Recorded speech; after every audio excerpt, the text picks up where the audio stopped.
आइए हम सुने विज्ञान की अनकही कहानियाँ। आइए हम सुने विज्ञान की अनसुनी कहानियाँ। एक नई दुनिया की आवाज़ आपकी आवाज़, विज्ञान की आवाज़, की आवाज़। Celebrating Azadi Ka Amrit Mahotsav, we bring you a podcast series on STEM popularization, science, technology, engineering, mathematics and medicine, supported and catalyzed by the National Council for Science and Technology Communication, Government of India. This program is produced by Media for Community Foundation. Creative content and technical support is given by Purvasha Banerjee and Shushanto Das. एक नई दुनिया की आवाज़ आपकी आवाज़, विज्ञान की आवाज़, की आवाज़, की आवाज़। Indian Statistical Institute is a public university which is recognized as an institute of national importance. It grew out of the statistical laboratory set up by Prashanto Chandra Mohananobish in Presidency College, Kolkata. Established in 1931, this unique institution of India is one of the oldest institutions focused on statistics. Primary activities of ISI are research and training of statistics, development of theoretical statistics, and its applications in various natural and social sciences. We welcome Dr. Devaruti Mukherjee in this episode. She is an assistant professor in Indian Statistical Institute, Kolkata. Dr. Mukherjee shares about her journey from a student who was fascinated by biology to a vertebrate paleontologist. I am Dr. Devaruti Mukherjee. I am working in ISI Kolkata as assistant professor since 2020. I am a vertebrate paleontologist. Basically, I am a geologist. This is not a very common term. If I say I am a vertebrate paleontologist, people won't understand that. So, what I did is after completion of my plus 12, I studied geology and then I switched to vertebrate paleontology, which deals with vertebrate fossil bones. So it fascinated me. The biology actually fascinated me from childhood, and that's why I came to this field of vertebrate paleontology, which basically deals with the vertebrate fossils. Once the animal died, under certain conditions, we get the fossils get preserved, which holds the various information about that extinct life forms, which we don't see nowadays, but it was there in the geological past. So, as I already told, I was excited with the biology from my childhood. I actually work on the biology of the biological information that fossil bone holds inside it.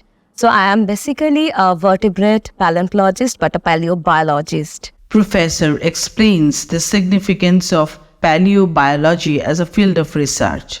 So basically, if I stick to paleobiology, it unfolds the biological information about the animal that is now dead. I have seen, examined or studied around 4,500 fossil specimens from various groups of organisms, like a few inches of amphibians like frogs, ancient frogs, to about 50 feet long dinosaurs, to like 6 meter long semi-aquatic primitive reptiles, to pig or cow like primitive reptiles that were living on land.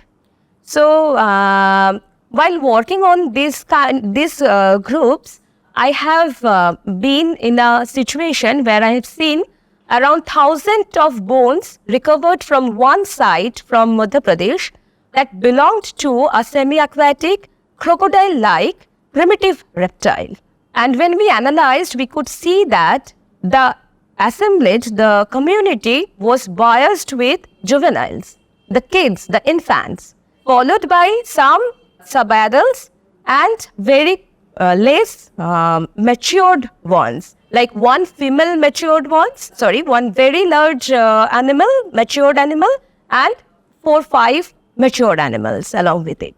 So we were very surprised to see the population, because if it's a natural death, you will see more adult ones, not the juvenile ones. So what happened to that community? How did they die? And in such a huge number, like 23 to 29 individuals were there. So what happened to the whole community? And it was a semi-aquatic animal. So what happened to that community? When we tried to analyze the post-death model to know the cause of death of those animal community, to that particular animal community from Madhya Pradesh, we found that basically we were looking at a nesting place where the juveniles were born, and there was a indication of parental care given by its adult male and female of the community, matured ones. So that was actually very fascinating. And then when we tried to analyze the cause of the death, we looked at the histology of that is the bone tissue of those fossil specimens. And We have touched a lot of bones, Ayub. yes, I have basically like 4,500 bones from India, then around 3,000 bones from abroad like South Africa, Cape Town, then Europe. Professor Mukherjee explains the implication of her research in the field of science and its advancement. Actually, Earth is very unique. Like whenever a space research is happening, we are looking for life in other planets. So what makes Earth unique is the life form, from the very ancient life forms to present day life forms. So when you have a unique life form, and you are dealing with that, you are actually dealing with unique data set. So that's, in a way, it's very interesting, and that fascinates because you cannot generate the data. It's already there and you can only analyze the data if you are lucky enough to find a fossil in the field. So that every research that is related to vertebrate paleontology or fossil forms are unique in its own way and helps to grow the knowledge of past life in the field of science, and we can use that knowledge base to improve our future. For an example, it's a very fascinating research and exciting trend of future research in vertebrate paleontology, that we analyze the pathology of the fossil bones. It's a very threatening term, malignancy, in human race for nowadays. But you will be surprised to know that malignancy is not newly introduced to human race.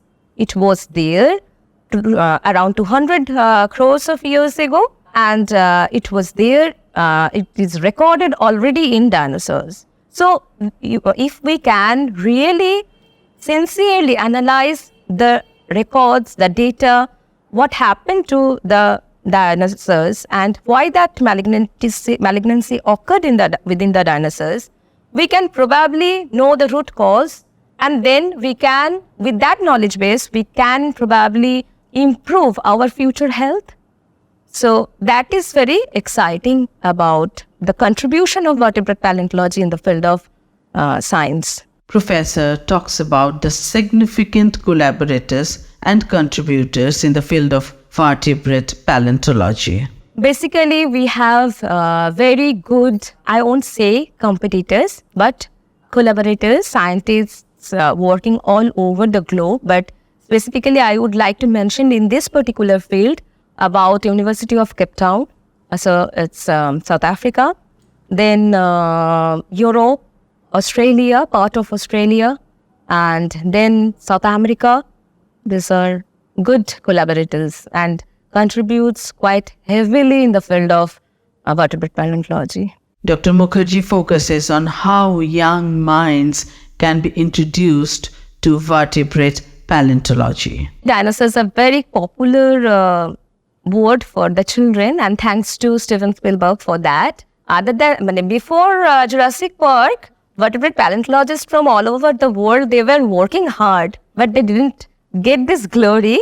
So thanks to him, and definitely for the future generation of, especially for Kolkata, I can tell you that we have a 60-year-old, almost 60-year-old heritage museum exhibiting fossil bones and other exhibits around 250 million years old to 180 million years old. And we also have a mounted sauropod skeleton that is oldest in India.